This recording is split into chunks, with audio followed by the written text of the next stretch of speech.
Hi friends, welcome to Manhitha creative thoughts. ఈరోజు ఈ వీడియోలో మనం మటన్ గ్రేవీ కర్రీ ఏ విధంగా ప్రిపేర్ చేయాలో చూద్దాము. అండ్ అలాగే నా ఛానల్ని ఫస్ట్ టైం చూస్తున్న వాళ్ళైతే తప్పకుండా లైక్ చేయండి, షేర్ చేయండి, సబ్స్క్రైబ్ చేయడం మాత్రం మర్చిపోకండి.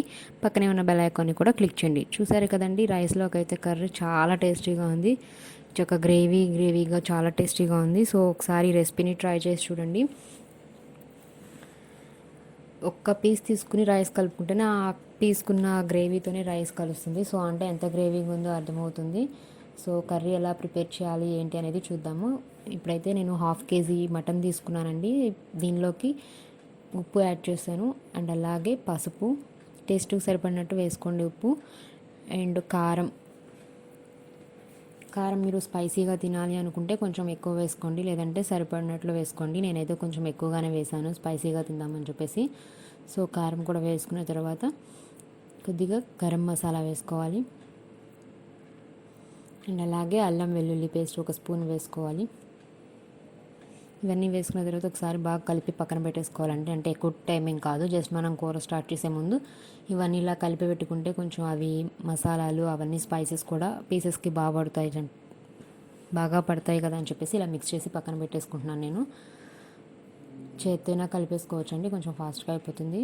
ఈ విధంగా మొత్తం పీసెస్కి మొత్తం మన మసాలాలన్నీ పట్టేలాగా ఒకసారి మిక్స్ చేసేసుకోవాలి. అండ్ నెక్స్ట్ స్టవ్ మీద కుక్కర్లో చేస్తున్నానండి నేను వచ్చేసి కర్రీ అయితే. ఆయిల్ యాడ్ చేసుకున్న తర్వాత కుక్కర్లో ఆయిల్ యాడ్ చేసుకున్న తర్వాత కొంచెం హోల్ గరం మసాలా దినుసులు ఏం లేదండి, దాల్చిన చెక్క, లవంగాలు అండ్ ఒక బిర్యానీ ఆకు వేసుకుని కొద్దిగా ఫ్రై చేసుకోవాలి. అవి కొద్దిగా ఫ్రై అయిన తర్వాత సన్నగా కట్ చేసి పెట్టుకున్న ఉల్లిపాయ ముక్కలు అండ్ అలాగే పచ్చిమిర్చి యాడ్ చేసుకున్న తర్వాత కొంచెం ఫ్రై చేసుకోవాలి. ఇవి కొంచెం త్వరగా ఫ్రై అవ్వడం కోసమని కొంచెం సాల్ట్ యాడ్ చేసుకోవాలి. ఆల్రెడీ మనం మటన్ మిక్స్ చేసుకునేటప్పుడు వేసాము, సో కొంచెం చూసుకుని వేసుకోండి సాల్ట్ అయితే. కొంచెం సాల్ట్ వేసుకుని కొద్దిగా ఫ్రై అయిన తర్వాత 1 స్పూను అల్లం వెల్లుల్లి పేస్ట్ వేసుకోవాలి. ఆల్రెడీ మనం మటన్లోకి కూడా 1 స్పూన్ యాడ్ చేసాము, ఇక్కడ కర్రీలో కూడా 1 స్పూన్ యాడ్ చేశాను. అవి కొంచెం ఫ్రై అయిన తర్వాత కట్ చేసి పెట్టుకున్న కొత్తిమీర ఇది కూడా వేసేసుకుని కొంచెం ఫ్రై చేసుకోవాలండి. అండ్ అలాగే మనం కలిపి పెట్టుకున్నాం కదా మటను, అది కూడా వేసుకుని మిక్స్ చేసుకోవాలి ఒకసారి బాగా.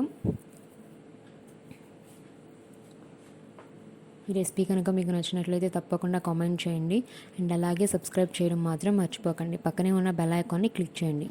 ఇదైతే ఒకసారి మిక్స్ చేసేసుకున్న తర్వాత మొత్తం మూత వేసేసి ఒక 2 మినిట్స్ అలా మగ్గనివ్వాలండి. సో అవి కొంచెం మటన్ కూడా హీట్కి కొంచెం మనకి ఆయిల్ ఇంకొంచెం ఎక్కువ వస్తున్నట్టు అనిపిస్తుంది. సో చూసారు కదా, అది బాయిల్ అవుతుంది చక్కగా. ఇప్పుడు దీనిలోకి ఒక టమోటా నేను మిక్సీలో వేసి కొంచెం పేస్ట్లా చేసి వేసుకున్నానండి. ఇది ఓన్లీ మీ ఆప్షనల్ మాత్రమే. కొంచెం గ్రేవీగా కావాలి అనుకుంటే ఒక టమోటా యాడ్ చేసుకోవచ్చు. మిక్సీలో వేసేసుకుని మనం పీసెస్లా వేస్తే అంత గ్రేవీ రాదు. సో మిక్సీకి వేసుకుంటే ఏంటంటే కొంచెం ఎక్కువ గ్రేవీ వస్తుంది.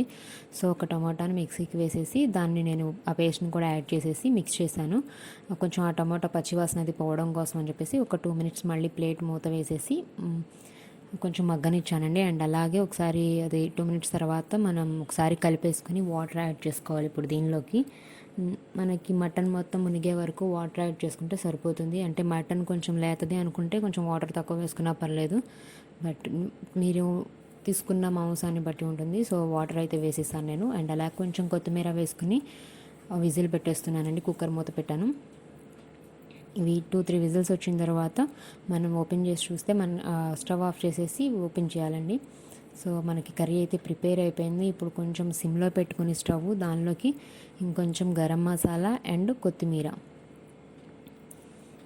వేసుకుని 1 స్పూన్ కొంచెం గరం మసాలా వేసుకుని మిక్స్ చేసుకుంటే సరిపోతుందండి.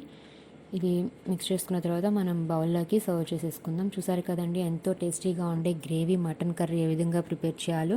అండ్ అలాగే నా ఛానల్ని ఫస్ట్ టైం చూస్తున్న వాళ్ళైతే తప్పకుండా లైక్ చేయండి, షేర్ చేయండి, కామెంట్ చేయండి, సబ్స్క్రైబ్ చేయడం మాత్రం మర్చిపోకండి. అలాగే పక్కనే ఉన్న బెల్ ఐకాన్ని క్లిక్ చేయండి. ఇలా చేయడం వల్ల నేను అప్లోడ్ చేసే ప్రతి వీడియో నేరుగా మీ వరకు వస్తుంది.